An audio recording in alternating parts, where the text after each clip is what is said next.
So what is the retailer's biggest problem with new and upgrading their products and applications? By The Wizard of Oz. So over the past 10 to 20 years of implementing a myriad of applications to support their businesses, retailers have created a complex architecture of applications linked together to share information that is almost impossible to maintain and often provides inconsistent and even inaccurate information. This is often called a spaghetti bowl. Imagine connecting all of these systems together with all of the various versions from all of these different vendors and all of your stores. Now envision this complexity multiplied by all of the stores you own. Oh, wait, don't forget franchises. They may have different vendors in their environment, and you have to bring them into your world. Oh, what a headache. And there is a solution to this.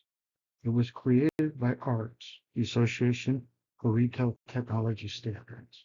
And we will take a look in this video at the magnificent work done by these very intelligent and creative people to help solve this problem. And this is where it all began, way back in 1994.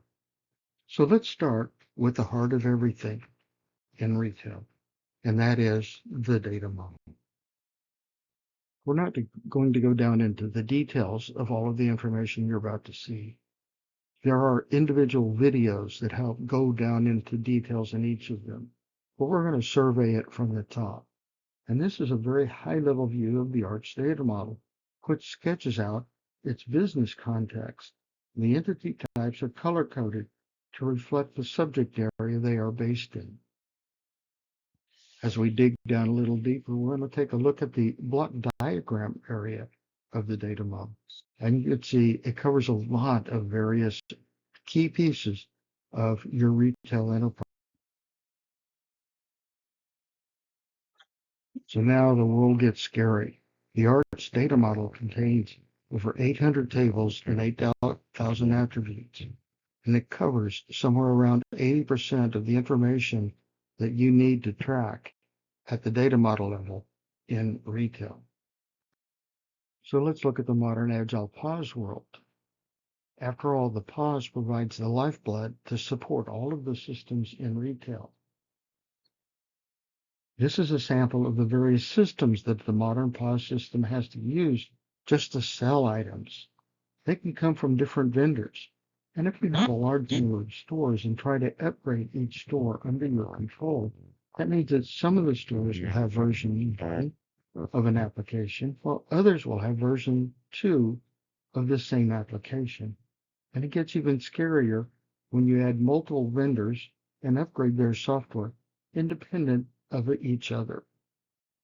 Or worse yet, you start changing software from one vendor to another. Makes you have a real headache. So now we want to look at just what does it take to sell something. Here is a receipt. And here is all of the task state diagrams that you need to be able to execute just that receipt. And so what about our customer? I mean, customers are the most important part of retail. Without customers, you don't sell anything. And these are all the systems that your customer information has to be shared with in order to properly support your customer. And so customers are no value if they don't have items to buy. And this is all of the various systems that have to interface with your item information in order, again, to sell that stuff to the customer. When you've got all these items, where do you keep them? Well, that's your inventory. And here are the various places that inventory information has to be shared in order to sell that item to that customer. And so now you've got the items, you've got the inventory, you've got the customers. Well, you got to be able to merchandise it so they can find out that you're selling these items. They can find out how much they cost and where they're mixed together. So you have the merchandising problem. And now becomes the important part, since you as a retailer want to make money, you got to be able to handle all kinds of payment. And the payment model is changing dramatically regularly these days. And it is very complicated just in and of itself.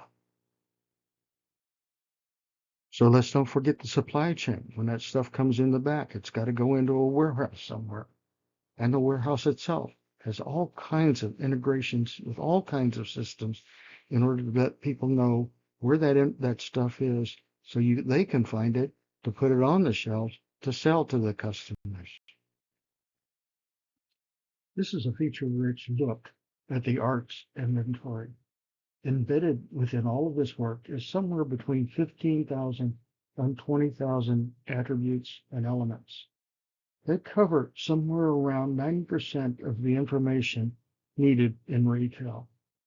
The other 10% is typically around things like human resources, functions, or those things that make this retailer truly unique. In this short video, I didn't cover all of the systems. For example, I didn't cover anything to deal with associates. That is all contained within the solution created by the Association for Retail Technology Standards. Now, how do I know about it? Because I was involved in creating all of it. And currently, all of those solutions are available and free at the Object Management Group at omg.org/retail.